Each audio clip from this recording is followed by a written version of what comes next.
My girlfriend said, "You'll die poor." Next week, she found out. I was the one paying her salary. I'm Jake, 29, and I just watched my relationship of 3 years implode in the most spectacular way possible. I'm writing this from my apartment. Our apartment, technically, since I've been paying for it this whole time, while she's probably still at her parents' house trying to explain what happened. Let me back up. I met Sarah when I was 26, just after I'd sold my first company. It wasn't a huge exit, maybe $4.2 million after taxes, but enough that I didn't need to work for a while. The thing is, I'm not flashy. I drive a 2018 Honda Accord. I wear jeans and hoodies. I live in a normal 2-bedroom apartment in a decent neighborhood. My watch cost $150. Nothing about my lifestyle screams money, and that's intentional. I grew up watching my dad get taken advantage of after he won a settlement, and I learned early that broadcasting wealth just attracts the wrong people. Sarah worked in marketing at a mid-sized firm downtown.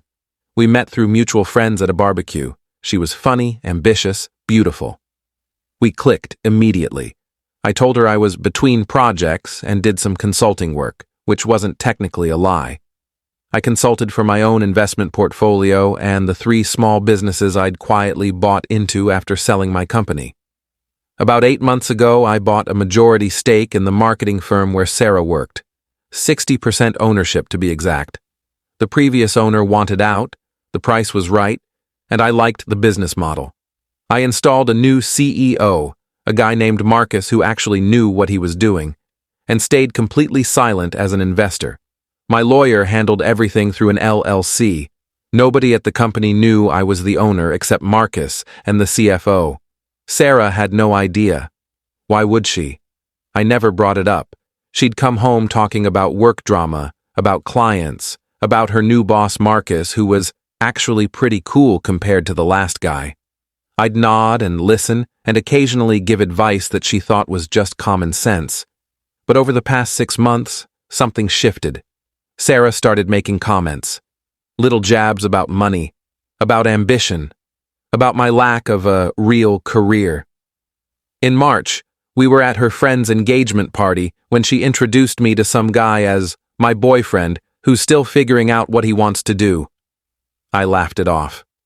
In May, during a fight about vacation plans, she said, "Well, if you had a stable job, maybe we could actually afford to go somewhere nice." I bit my tongue. We had $180,000 sitting in investments that she didn't know about, and I'd been planning to surprise her with a trip to Italy. Then 2 weeks ago, everything came to a head. We were having dinner at home. I'd made pasta.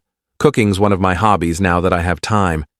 She was scrolling through Instagram, looking at one of her college friends who'd just bought a house. "God, everyone's moving forward except us," she said, not even looking up. "We're doing fine," I said. "Fine?" She put her phone down. "Jake, you're 29 years old. You don't have a job. You do..." "What, exactly?" "You sit around all day and occasionally have meetings that you won't even talk about." "I've told you, I'm managing some investments." "Investments?" She actually laughed. "With what money?" "You sold some tiny startup years ago. That money's got to be running out." "And what then?" I stayed quiet. "My mom asked me last week what you do for a living. I didn't know what to tell her. Do you know how embarrassing that is?" "I'm sorry you feel embarrassed," I said carefully. "It's not about feelings, it's about reality. Look at Marcus. He's your age. He's running an entire company. He drives a Tesla. He just bought a condo in the Pearl District. That's what success looks like." I almost laughed. Marcus made a good salary, but I was literally the person signing off on his compensation package. "Maybe you should be more like him," she continued.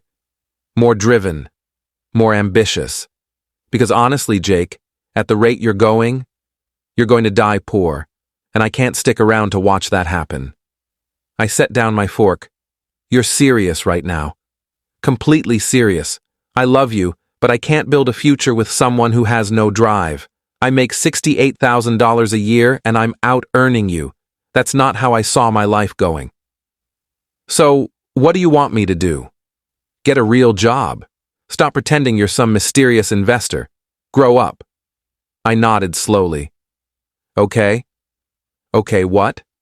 Okay, I'll think about it. She seemed satisfied with that and went back to her phone.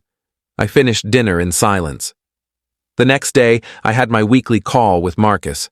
I asked him how Sarah was performing at work. She's solid, he said. Good creative instincts, clients like her. Why?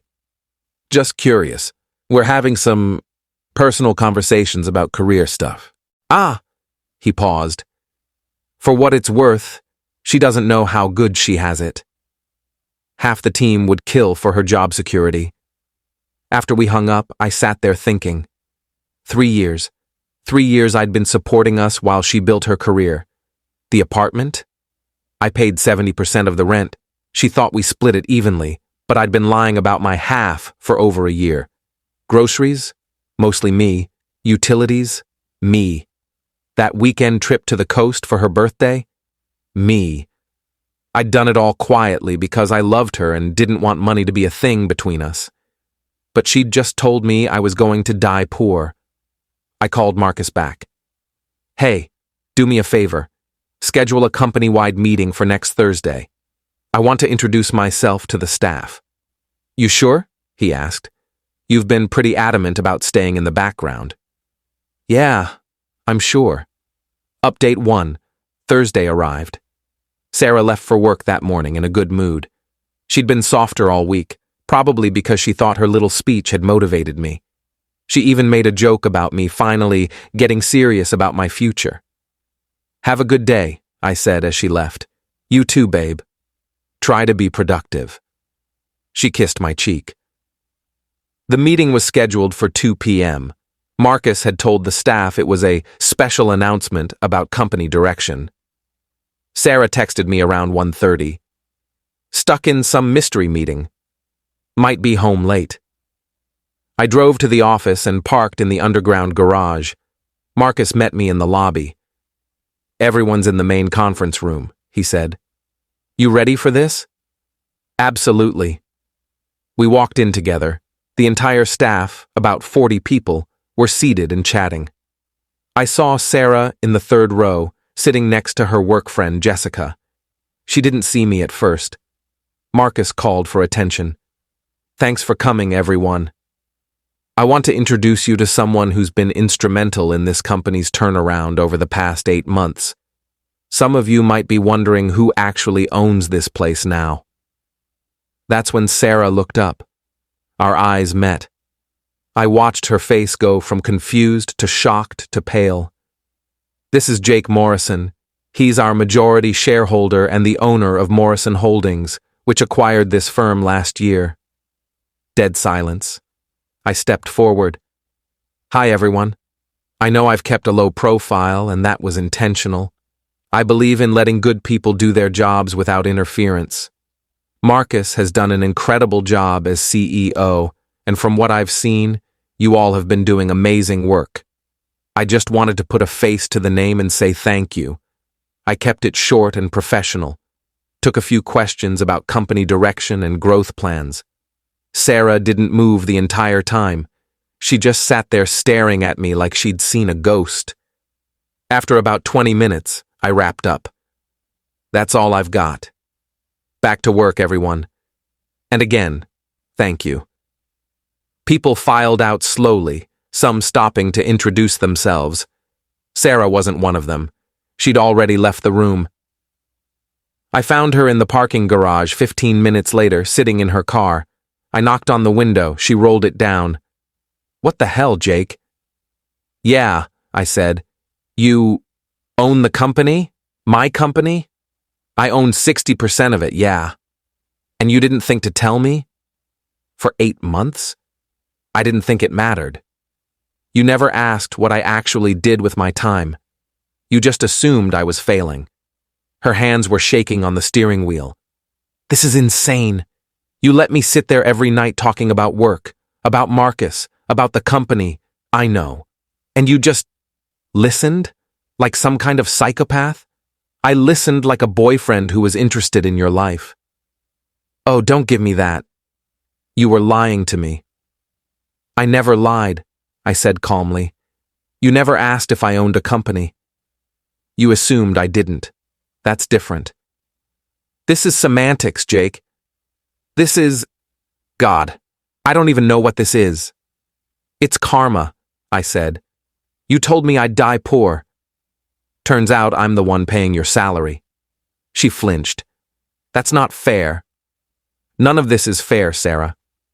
I've been paying most of our bills for 3 years while you built your career. I supported you through 2 job changes. I listened to you complain about bosses and co-workers and clients. I never made you feel small about money. But the second you decided I wasn't successful enough for you, you went for the throat. I didn't mean... Yeah, you did. You meant every word. She was crying now. So what? You orchestrated this whole thing to humiliate me? No, I scheduled a meeting to introduce myself to my employees. The humiliation part? That was just a bonus. I walked away. She called after me, but I didn't turn around. Update 2. Sarah didn't come home that night, or the next night. She stayed with her parents, and honestly, I wasn't surprised. On Saturday, she finally texted, "We need to talk." We met at a coffee shop near her parents' place. She looked exhausted. "I'm sorry," she said immediately. "I'm so sorry. I was awful to you, and you didn't deserve that." "Okay. I've been thinking about everything, and you're right. I made assumptions. I judged you. I said terrible things." "You did. Is there any way we can fix this?" I took a long breath. "Sarah, here's the thing. Even if you'd never found out about the company, we were already over. You told me you couldn't build a future with me. You said I had no drive. You compared me to my employee. Those aren't things you say to someone you respect." I was frustrated. "I get that. But you didn't talk to me about it like a partner. You went straight to contempt, and now the only reason you're apologizing is because you found out I have money. If I'd actually been broke like you thought, you'd already be gone." She didn't argue because she knew it was true. "I think you should move your stuff out," I said. "I'll cover rent through the end of the lease so you have time to find a place." "Jake, I'm not trying to be cruel. I'm just done," she cried. I almost caved. Almost. But then I remembered that feeling of sitting across from her at dinner, being told I'd die poor by someone who had no idea what I'd sacrificed to support her dreams.